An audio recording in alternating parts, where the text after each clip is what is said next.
This is the Fitzy and Whipper with Kate Ritchie podcast. It is Fitzy and Whipper with Kate Ritchie. Welcome to the Tuesday podcast. We're still talking about the World Cup. What an amazing campaign. Push that all aside. Well done to Spain. But Kate read a story yesterday. This will freak you out about the hero for Spain. The lady that actually kicked the winning goal, Kate. Olga. Cardona. Oh, Olga Carmona. Yeah, she had a bit of a family tragedy in the lead up to that game, and they decided to keep the news from her. It's amazing. Until afterwards. So not only are we talking about the football, but we're talking about this moral dilemma of sorts and whether you'd like it to unfold that way if it happened in your life. I've got one for you, which we haven't told you. What haven't you told news me? That came through. Suppose we can do it now. Last week, gave away your car. No. What do you mean? Well, we always- Subaru Impreza. We threw it away. Gave it away to a listener. Well, we do it every day on this show. I mean, we wait until 9 o'clock until we tell Whipper that he died most mornings on air. Oh, I thought you were going to say, you tell me after 9 I have to come back tomorrow. I don't know. He's played the air guitar in the studio, Kate. I don't It's know not what worth sound. an air guitar. It's not worth an air guitar, and it doesn't sound or look like you're playing guitar. So annoying. Enjoy the podcast. The Fitzy and Whipper with Kate Ritchie podcast. You can't help it, can you, when you hear a headline that there's a lotto draw coming up and you could win, I don't know, 50, 100. Count the millions. They start to just blend into one. It's a form of escapism, isn't it? Yeah, it is, mate. It is. It's your ability to dream and let your mind run with what you would do and how your life would look if you had that money. It's just that split second, and you probably only need it once a day where you go, you know what, 20 mil for what I'd do with that. What about Okay, back to work. Okay, guys, the meeting's on. Back to $20 an hour. Hey, what about when you see those? What is it, a lifetime? What's that competition? What do they call it where you win $20,000? Set for life. Set for life. Yeah, see, that's... a month for 20 years. That's wild. That's the way you do it, isn't it? Oh, my God. Because I suppose you could invest it early, but I don't think you don't have the contacts to do that. Who do you trust as well? Oh, I don't know who to trust, mate. Just me. This guy, his name is the Lotto King, Carlo Massidi. He has won Lotto 5 times, and this story is a disaster because he ended up in jail. Now, we could go into that. That became a bit of an issue. But he won $2.5 million from the same newsagent. It was extraordinary. His romance fell apart, and it was a disaster. But he talks about his tips and how he would do this to win Lotto 5 times. There's no tips. There's absolutely no tips. How can you give someone the tips to pick the winning numbers? I'll tell you what he did. He would enter every week and he'd spend between $5,000 and $8,000 on a system entry ticket. This is a guy from Bondi. I'd love to know how much money he's lost. He chose 8 to 9 numbers and 9 to 10 lines of them. And then the numbers would just spit out of the machine, so the random combinations would start to come through. The other thing, too, he didn't go for the big draws, so $40, $100 million instead. He would choose smaller jackpots. Right, with less people in Yeah, your Monday and Wednesdays. Gotcha. That's what he loved, Monday and Wednesday lotto. And he would come in with a broom, mate, and just sweep it up. Boring. Not many people are going in the Monday, Wednesdays, are they? Do you know what? Because it's exciting to think about that $1 million you might win. Yeah. But, you know, how long's that going to last in these? Oh, mate, have you seen the price of power? How long's $1 million going to last? I said, mate. Thanks, buddy. He won twice in 2012.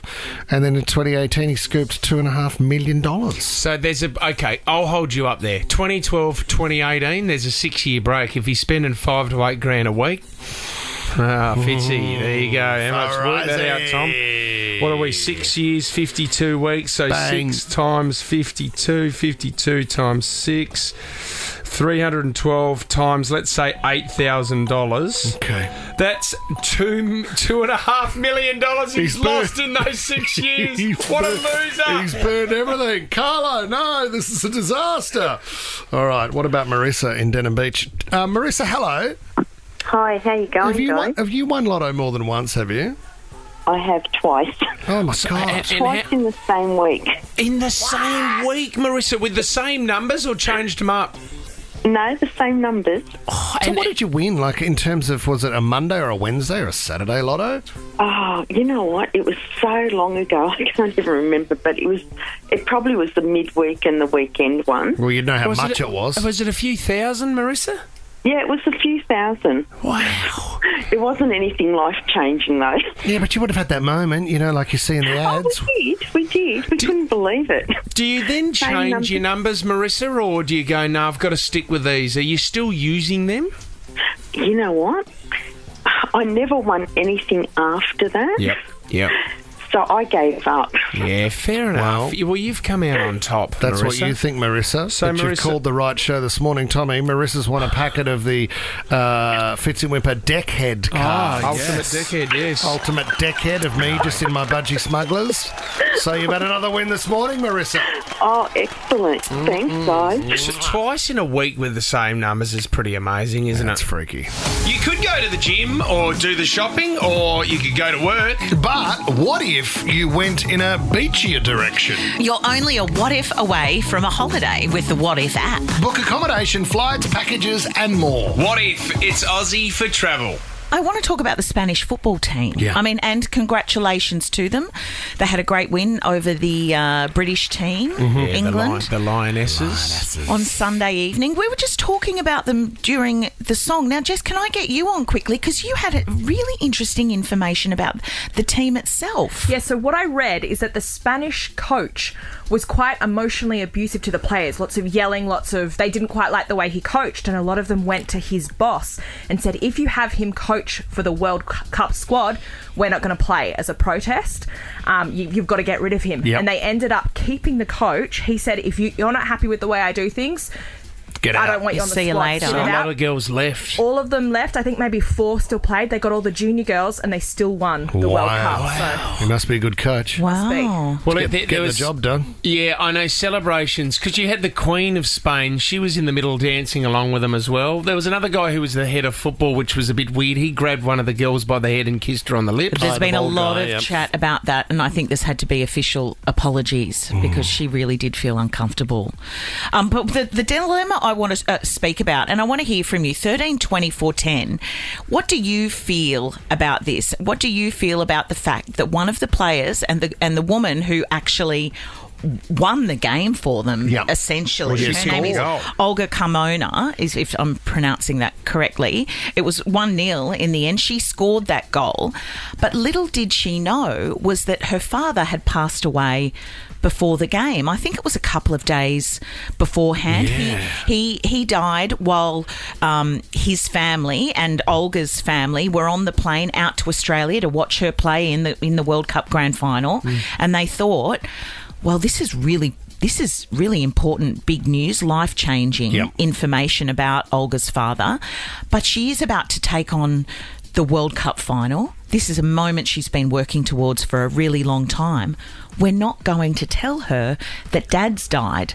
So while she was playing and while she won the game for Spain, she didn't know until after the game. I mean, you've ruined her celebration. What? Yeah, but see... Well, Congratulations! We were Could talking Dad's about dead. this at breakfast yesterday. I think you brought it up, Fitzy. Yes. Because it's a bit of a, the conversation is, it's been kept from her, but would she rather know? Is she happy that they'd kept it from her? Or could you hold off for another couple of days while she celebrates? And then, I mean, there's never a good time to deliver this information. No, and I think they were headed back to Madrid for the, all of the celebrations and welcome back to Spain. What do you think, Kate Ritchie?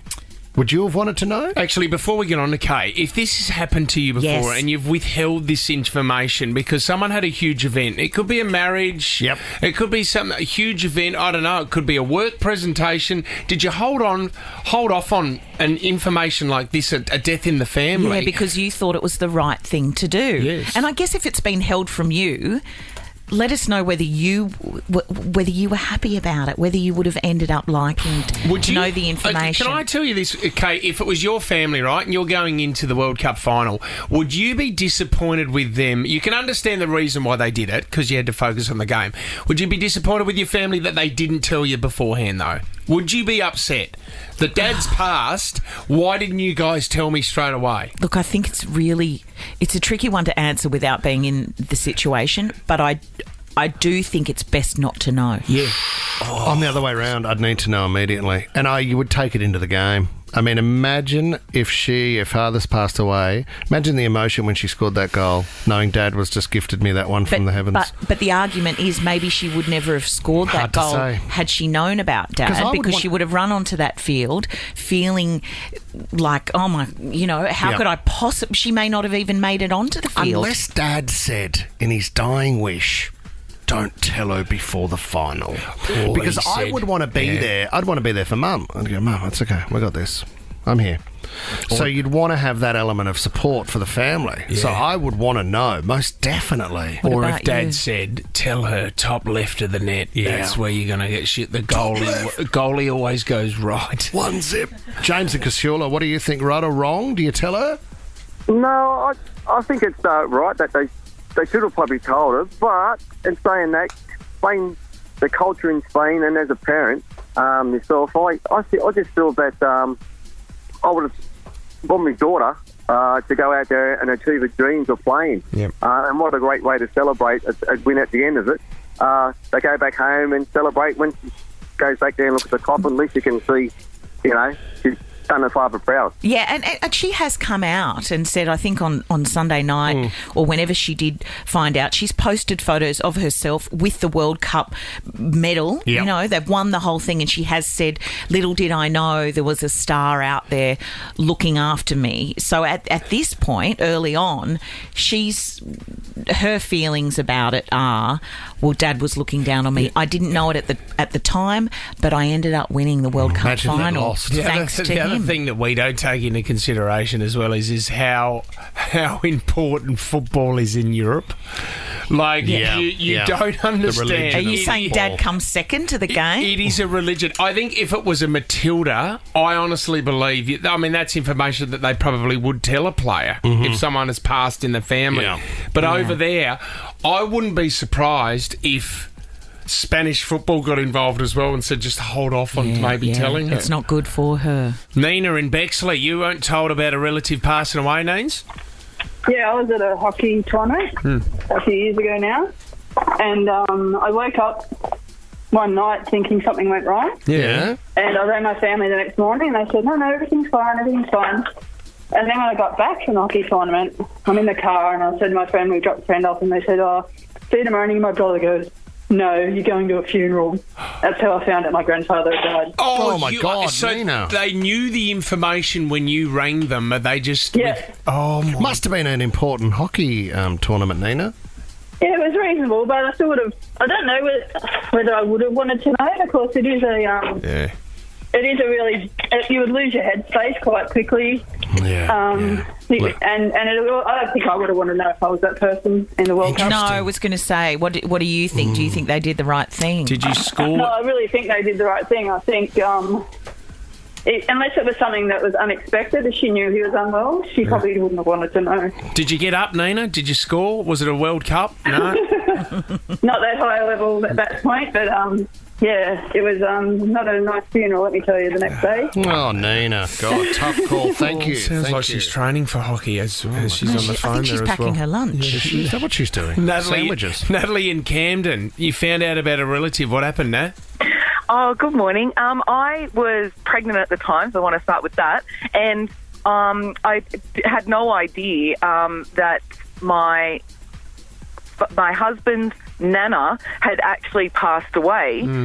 And the only reason I found out was because I saw it on Facebook. My brother-in-law had written some sort of lovely, she Tribute, was a lovely lady kind of, tribute thing. And I rang them and I was like, what's going on? And they said, oh, yeah, Nana's passed away, but we didn't want to tell you because you're pregnant. We didn't want to, upset you. Oh, that's lazy. Yeah. They How just far forgot to into tell you. how far into the pregnancy were you?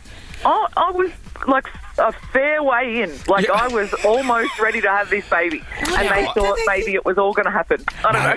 Hold off, wait until she has the child before we tell her that someone's passed. I turned up to Christmas lunch one year and I said, what time's Uncle Stan arriving? He died 6 months earlier. No one told me. Oh, well, did and they he was tell still you? there at the table, which is weird. From the year before. The Fitzy and Whipper with Kate Ritchie podcast. Hey, really smart one here, guys. Now, this is what lawyers do and police use. It's a tactic to make people tell the truth. It's really quite clever. It's called Cunningham's Law. It's proven to work very well to get people to open up to authorities. So this guy was a lawyer, and he says it's very clever. It's not so much a trick, but it's empowering the other person to then share more. Goes on to say the best way, and you see this online the entire time, the best way to get the truth out of someone is to offer up a wrong answer, because people feel empowered to then correct. They feel they're in a higher position to jump in and give the correct answer.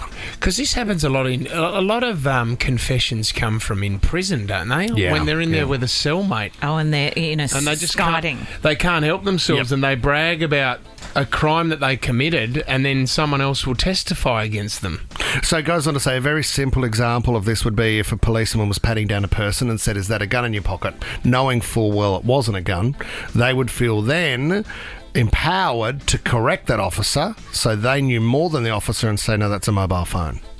Oh, okay. Very simple example there. So I have the information and you don't. Yeah, so the feeling that it goes on to offer is that you might feel like you've owned the police officer, so to speak. So embarrassing and putting down the stupid police officer and making yourself feel more intelligent for knowing the right answer. So you might have somebody in an interrogation room and be throwing out what you think has happened. Yeah. And going, "I know that's right. I know that's what you did. I know you went there." We're deliberately creating the wrong answer, knowing that this person will take pleasure in offering the right answer. Okay. Yeah. Then where do you go from there? Lock them up. Lock them straight up. Lock them up, throw away the key. Yeah, see you later, buddy. Got you. I thought they used to do things like they would say to someone, "I know what you've done. I know what you've done. I know, and this is your last chance for you to offer me the That's information." not a bad one, is it? Hey, we all know what you've done. Yeah. So you can save yourself now by saying it and admitting it. It's going to be better for you if you're honest right now. It's a good Otherwise, one, I'm isn't going it? to tell you exactly That's what a you've really done. good one. Firing off quick questions and asking for quick answers is always a good one, because you don't give them time to think. No. And that's what happens when you go to the US and you go through customs. Panic. Oh my gosh, how long are you here for? Where are you staying? There's a shotgun in my bag. Where's the contact? What's your contact? Who's staying here? How much in your bank account? And if you're not answering quickly, Kate, they go, "All right, You're lying." that's shonk. That's it. You're not coming in, mate. You're going straight back home. You know, I spoke a while ago, we spoke about the artist Marina Abramovich. I think, did I get her name correct? Was that with the Great Wall of China? With the Great Wall of China and that love story. We put that on Instagram. And because I kind of threw to it on the spot, I didn't have the details in front of me. The amount of I still get 100 comments a day of people correcting me and telling me what was wrong with what I delivered, because people feel empowered when they know more than what they've seen. What did you get wrong? Oh, just details about her being a witch. Maybe the pronunciation of her name? Possibly so, Kate. Or her name. Is she a witch? I don't know. According to everybody online, she's Satan. I don't know. No. I'll just have to open Instagram again and see how much I've been bashed again today. Sorry, guys. Sorry, mate. That took me ages to write too. No, thank you, mate. I really appreciate it. The Fitzy and Whipper with Kate Ritchie podcast. Now, I don't think I'm alone when I say that I'm feeling concerned for Britney Spears. I know, it's tough, isn't it? Because I think the media like to have a bit of a laugh. There's a sense of humour about what goes on sometimes in her world, but I don't think it's particularly funny. No, it certainly is a spectacle. It seems as though she's thrown a bit of a divorce party early over the weekend. It only came out last week that she separated from her husband Sam. There were cheating rumours floating around. He was asking his followers on Instagram which kind of wig he should wear to elude the paparazzi. But there was shots of her with topless men already. Well, that is what has unfolded over the weekend. She was spotted at a fuel station or something. She was out late at night. Cut to some posts of her having a party in a great green frock and sunglasses, but being carried by shirtless men. One video sees a man called Dave, I think, licking her from the knee to the thigh. Classic Dave. And then even just the wording on her socials are just kind of strange. Nothing quite makes sense. Is it revenge, Kate Ritchie? Is it for her to say to the old hubby Sam. that she's I'm now out there and I'm having a bit of, and I am having a bit of fun? Do you think I'm missing you? I'm not. I got 10 of what you were here. Well, she did say that she was partying all night. Tommy just told me that I didn't even know she had a musical on Broadway, but that's about to shut down. It's only run for 3 months. Once Upon a One More Time. Okay. Once Upon a One More Time. On Broadway. Rolls off the tongue. Only opened in June and is shutting down next month. So Was it one of those posts, and I always love these, when they're having a great time with a few people partying or something like that, and they always write, "How's your Monday going?" Yeah. Funny stuff. Oh, do they? Oh. I've never heard that before. Can I have a look at the photo, How's Kate? your boring Monday going? Have That a look one. at mine. Okay, there she is. She's lying across the front of them, carrying her in like a queen. One guy's just got a towel wrapped around him. This is the tough thing that we were talking about, Kate. She has independence now, so she's broken away from the family, which we know had full control. And she went to court and she regained that independence because apparently the family, predominantly the father, I think, was in control of not only her but her career and her finances But and then, all of that. okay, if you're worried about her now, who now has to step in and say, look, Britney, you've got to... Well, I think she might be taking charge of that. I just hope I truly mean this. I really hope that she's okay. Mm-hmm. Congratulations to Miley Cyrus's mum, Tish. That's Trish boom, without Tish. an R in it. Boom, Tish. Billy Ray Cyrus has married an Australian, or is Yes. dating an Australian, and now Tish Cyrus has married another Australian, Prison Break star Dominic Purcell. Oh, he is a superstar, isn't he? Yeah, he is. Good-looking Rooster. From the Northern Beaches, Yeah, I is he? saw him. Yeah, no, he was out of Prison Break, wasn't he? Yeah. There are some paparazzi photos overhead of the wedding, and it seems as though not all of the kids attended. So Brandy and Trace, they are 2 kids that Tish has had with another man. Brandy and Trace. Before Brandy and Trace, and Miley. So those 3 were part of the wedding party. Yep. But the 2 younger ones, I think it's Brandon or Brazen and Noah. Brazen. Very confused. Well, all of these Traces names. of Brandy. David and Candace Warner were at the wedding. Were they? Yes. It was over in Hawaii. So Malibu. are they mates with... Oh, sorry, Malibu. Are they mates with him? They must be. Right, as an Aussie. Aussie's doing Aussie things on page 7 of the paper this there morning. they are. Davey Warner's got gone the light beige Having for a fun. summer wedding. But it just struck me that not all of the kids were there, and not only were they not present, the 2 younger kids, they posted a lot about what they were doing in LA instead, and that just involved going to Walmart and playing board games. So I don't know Right. if that was very pointed. Do we know if Miley came in nude on a wrecking ball? No, she was part of the bridal party, and I'm assuming very well dressed. And lastly, just congratulations to Rihanna. It's only just broken that it What do you seems got? she has welcomed her second child Oh, Riri. into the world. well done. Once again done in secret. I think we saw her pregnant at the Super Bowl. We got a name yet? No name. It is a boy and apparently born on August 3. Might be Brace or Tish or Rum or Whiskey. Oh, it or- starts with an R. I Does do it? know that. Good word, Kate. Might be Randy. The Fitzy and Whipper with Kate Ritchie podcast. Mate, we're in for a bit of a treat too if you at a cafe called Indigo in Double Bay. I do More know like the- Double Pay. Oh, you're telling me, mate. That's a cracking cafe. Is it near Tony and Guy? No, I'm not exact. I've never been. I've been to Indigo 101 times. I've never been to... Well, I never went back to Tony and Guy after the COVID outbreak. Remember that one? That's right. You could, though, with your moustache. Oh, well, I probably You could. take your mo in there Well, and they see if do. Tony or Guy could attend to I it. think salons do look after beards and mows and that now. You don't need just a barber. I'm sure Tony would love to How have a much good would that look be? at it. 140, 150 bucks to get my mo done there? About $250. Let's focus on what's happened, though. There's a new development across the road from Indigo, and it's near the Golden Sheaf there if you've ever dropped in there on a Saturday night. Enjoy the lineup. Oh, yeah. The old sheafy. God, it gets chockers in there, doesn't it? Huge lineup. I don't go there on a Saturday Well, night. I stopped going there after Red Food got glassed. He Remember did. that? Someone threw a schooner at him, unfortunately. He started singing at the time and then bang. Well, remember the security guards tried to get everyone out, and he said, "Come on, everyone shuffling." Oh, Hang on a minute. Hang on. see it coming from 50. There it is. Bang. He's gone. It's hit the post, though. Oh, don't too soon. Don't too soon. Don't talk to him about it. Anyway, so some bloke sitting in Indigo having an enjoyable breakfast. He's looked over at this new development, and I would suggest there's no curtains installed in these new apartments yet. And unfortunately, Fitz, it's been blurred, censored, you might say. I saw it. But you can see the outline of two people right on the window there, and they hadn't been at Indigo having breakfast because they both look a little bit hungry still. Is this showmanship? I think it is. Because I think there's people that are into the idea of a public display. Yeah, or it's the tense kind of, are we being busted here? Yeah. Will I end up on brown cardigan or not? That's everybody's dream. If you're deciding to get intimate at a window at a hotel room, you're doing it for show. You're doing it for show, aren't you?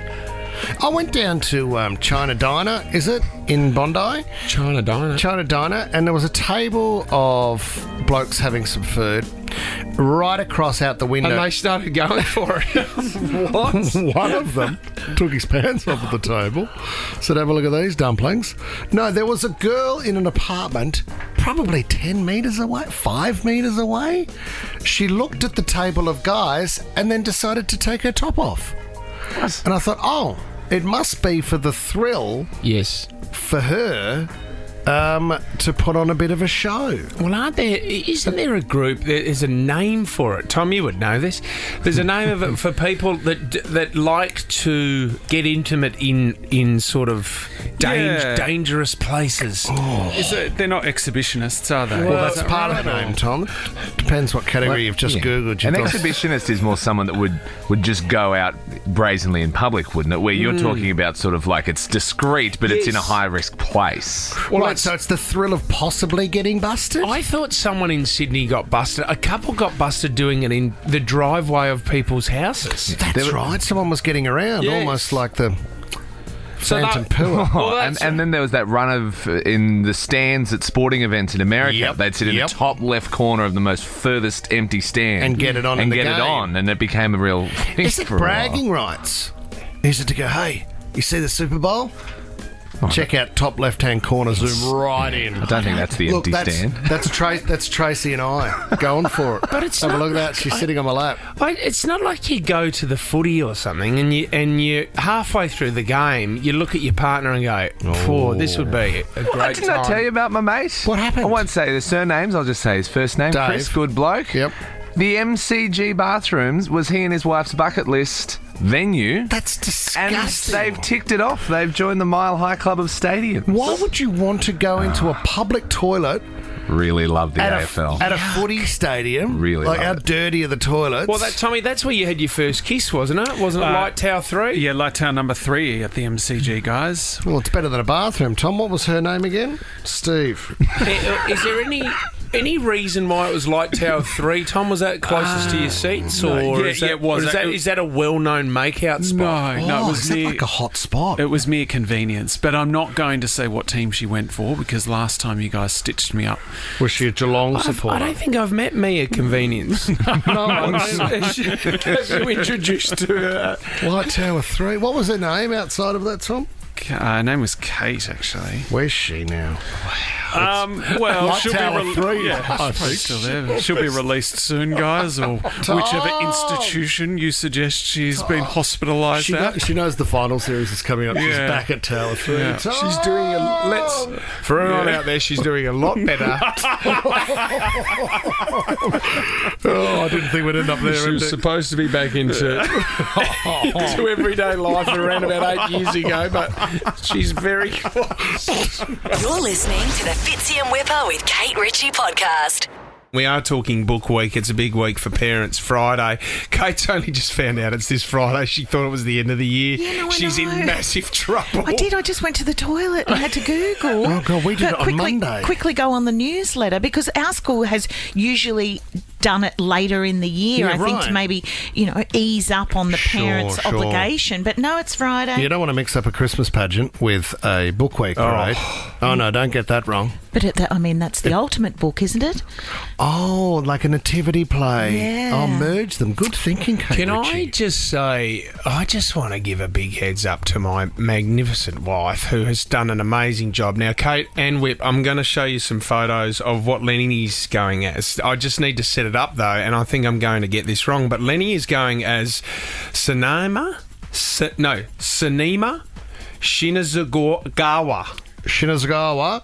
So who's that? Who is that? What book is that? That is the #1 Demon Slayer. Oh, my God. So that's the character there. This is a book called Demon Slayer. Is this anime or something? It's anime, Kate, yes.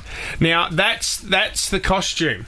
Have a look at what my wife has done with Lenny. I'm going to have to send this and we're going to have to put it up on our socials as well. Did she buy this? No, she's done it all herself. So that is an op shop shirt. Yeah. Right? What about the Chinese writing on the back? That is like just a pair of black tights that she's found at the Oppie as well. Yeah. And she's found the sword for like $10. Samurai? Lenny is a very happy man. Oh, look at him with that smile. He looks incredible. Do you reckon as a parent you're hoping for a little bit of feedback?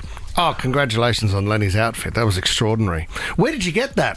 I made it myself. Yeah, she does. BJ loves it. Yeah, it's not really about the kids, is No, it? it's not. You kind of send the kids off to school and just hope that all the other parents are incredibly jealous of your creativity. See, because we, at the Nicholson Primary School as well, they have a huge Halloween party as well. So the kids, BJ's under the pump twice a year, Book Week and also Halloween. And that's just around the corner. To get a costume. It's really stressful.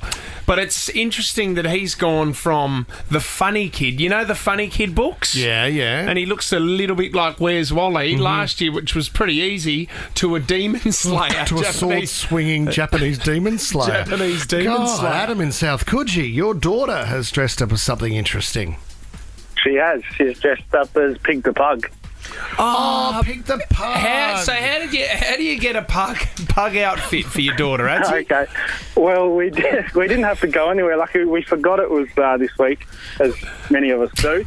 So last night we went through her closet and found this sort of beige overall, and then my wife sewed the tail on the back, and then we had some paper and made a mask for her, and she was stoked. Oh, that's good, Adam, because... that's so good, Adam, because you do think that you have to go out and buy the full-on costume and go to a whole lot of effort. I think we're missing the point, which is getting creative at home. Yeah, I mean, if you... It could be. I mean, I did look on Amazon first, so that was a bit of a balls up there, but we got there in the end. A fry pan, for the pug look, a fry pan to the face would be probably the closest thing you'll get, I think, to the look You'd of be that. arrested. So, Whipper, have we just got your photo as well from Book Week as well? Is that going up on our Instagram account? Henny Penny, yep. I think I've just flicked that one through. I've found Peter Pan. Kate can't find any of hers. She's still searching. But let's go to Kelly in Schofields. Talk about your 3-year-old, Kel. What's happening?